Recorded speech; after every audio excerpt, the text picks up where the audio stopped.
Oh my God. How to make fish and chips at home? Two ways. Battered versus non-battered. How do you make them? What is the difference? And which one is better?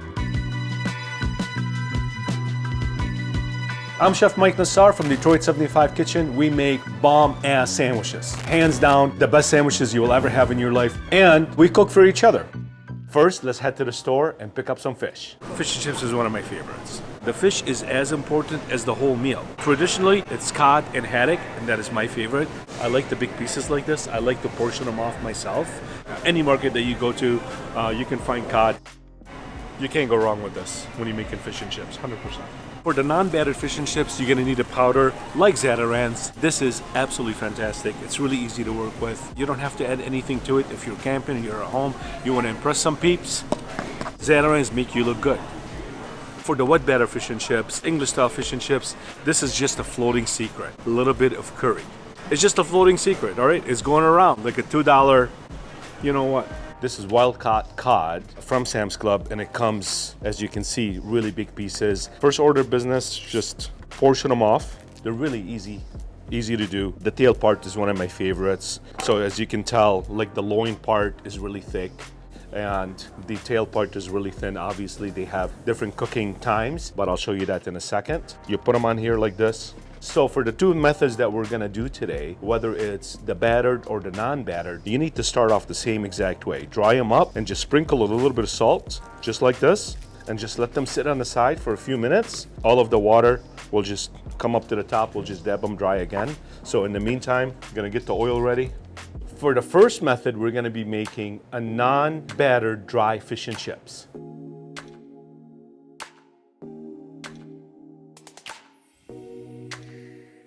This is a non-battered fish and chips, Louisiana style, Southern fry style. You're using really flavorful flour. I'm using Zatarain's. I lightly salted the fish, so don't go overboard. Now, we're just gonna pat it dry again. Leave the basket in the oil, because if I do this number, I'll put all the fish in here and I'll drop it one time, it might stick. You put the Zatarain's on there, or your favorite fish fry. We already know right off the bat, the tail is a lot thinner, so this is gonna take maybe a minute and a half. The thick part, maybe 3 minutes or so. So keep that in mind when you're frying anything, not just fish. You know, just dust them up, just like that. Thick part goes in. Electric fryer, it's a lot safer than frying on the stovetop. It's got a thermostat on it, so you make sure that you're always sure that the temperature is correct. I'm not going to overcrowd it. When the bubbles come out like that, it means that it's cooking up. How do I know when my fish is done? I get this question all of the time. As soon as the fish starts floating to the top, it's done. When it's not cooked and it's really like dense on the inside and it's not flaky, it sinks down to the bottom. So the big ones are done. As soon as it comes out of the fryer, a little bit of Old Bay. Believe me, a little flavor goes a long way. Now it's time to make the chips part. I'm gonna drop the chips in the fryer, and of course, you went this far, do not reach for the pre-made tartar sauce. Literally, it will take you less than 2 minutes to make.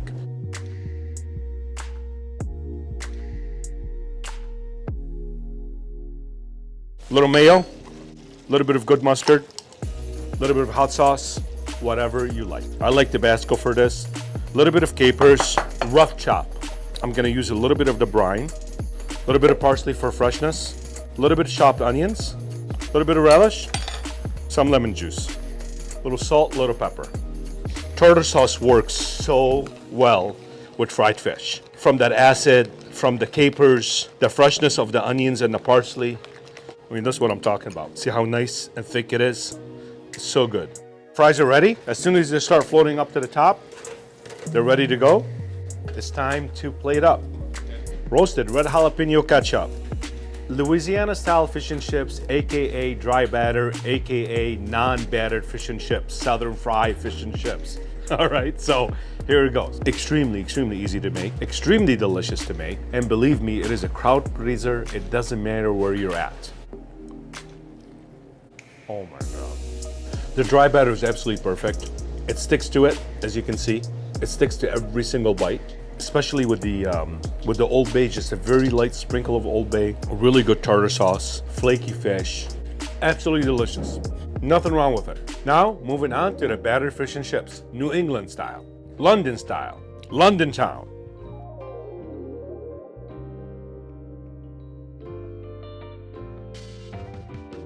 I'm gonna show you a really simple way to make a good homemade batter with stuff that you have at home. This is probably about 1.5 cups of flour. Baking powder, about 1/4 cup or so. I'm not gonna measure anything. I'm just using a spoon here. A little salt, a little pepper, a little bit of Old Bay, just a little bit of oil, a little bit of white vinegar, a little paprika. The proper recipe calls for each cup of flour, probably about 1.5 cups of water. But it's different every time. When you're doing batters, you just need to slow down a little bit, and I'll show you. I'm just gonna put maybe about 1 cup first, mix it up, see where I'm at, then start to drizzle, and I'll show you what I'm talking about. Yeah, you're gonna end up with a little bit of dough, but it's okay. It takes a little bit of time. You can use beer at this point. You can use sparkling water. I use tap water and I used a little bit of vinegar, but you can use like San Pellegrino, non-flavored. If you use sparkling water, the bubbles will help the batter be very fluffy, but we achieve that by using baking powder. In my opinion, it's just a little bit thick.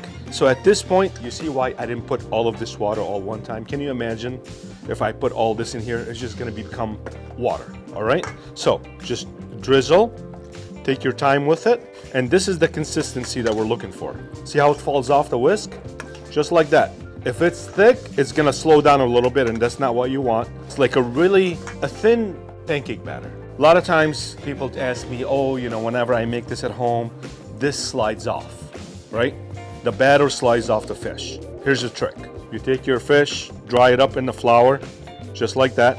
Now, whatever batter I'm gonna put on it is gonna stick to it. And I'm gonna show you a little trick how to make it super cool. And the reason I cut these into random pieces because I like the different textures in fish. I like the crispy ends, I like the loin, so I like it all. So a little bit of flour, make sure to dust them off really good. A lot of flour will make the batter slide off, just like it doesn't have any flour, it will slide off. So just like that. Now it's super dry. You go in here just like this. Be patient with it, let it drip off. More is not always better. I'll show you a little trick. See? Now it stopped dripping and away from you. All right? Just like that. You grab a little spoon and you take some of this batter and go right on top, just like that. So the reason we do this is a little restaurant trick to make the fish super, super fluffy and really crispy. Because if you are making this batter, it means that you like it. And a little extra and the crunchy bits that comes on top, absolutely delicious, right? You don't have to do it. I'm just showing you a little trick. Just grab yourself a spoon, really gently, right? And just on top of the fish, just like that. All right, you see how now it's starting to cook the top of it? So we want to make sure that it doesn't stick. All right, so these are ready. Damn, look at this, Ferris. Woo! So it's very, very important whenever you're making any fried foods to get yourself a cooling rack, a drip tray underneath it, and I put a piece of kitchen paper or a paper towel underneath it just to suck it up. Easier to clean up, that's all. I do like the light batter. That's just my personal preference. But if I get this on a plate, I'm not gonna turn it down. Little sprinkle of Old Bay, just very, very, very little. That's it. Season your life with a MILF or Old Bay. Battered fish and chips, AKA pub style, AKA London town style, AKA New England style, AKA crispy fucking fish. All right, give it a try. Believe me, you will absolutely love it. Fried fish and chips, it is absolutely delicious if you do it right. The temperature of the oil has to be correct.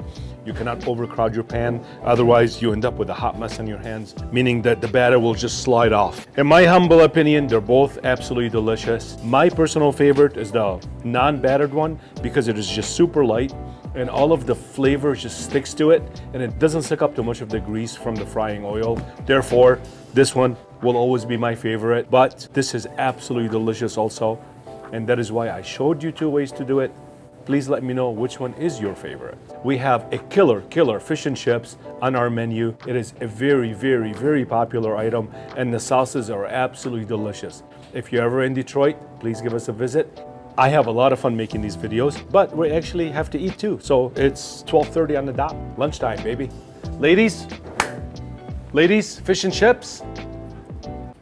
Fish and chips. They all have their headphones in their ears. They can never hear me. I feel like I'm at home sometimes. Battered fish and chips, non-battered fish and chips. This is similar to the one that we make in the restaurant. I happen to like this one. That's why we have this version on our menu. But this is equally delicious. Try it out. Let me know. I already know what Reina wants. I already know what you want. I already know. There you go, Reina.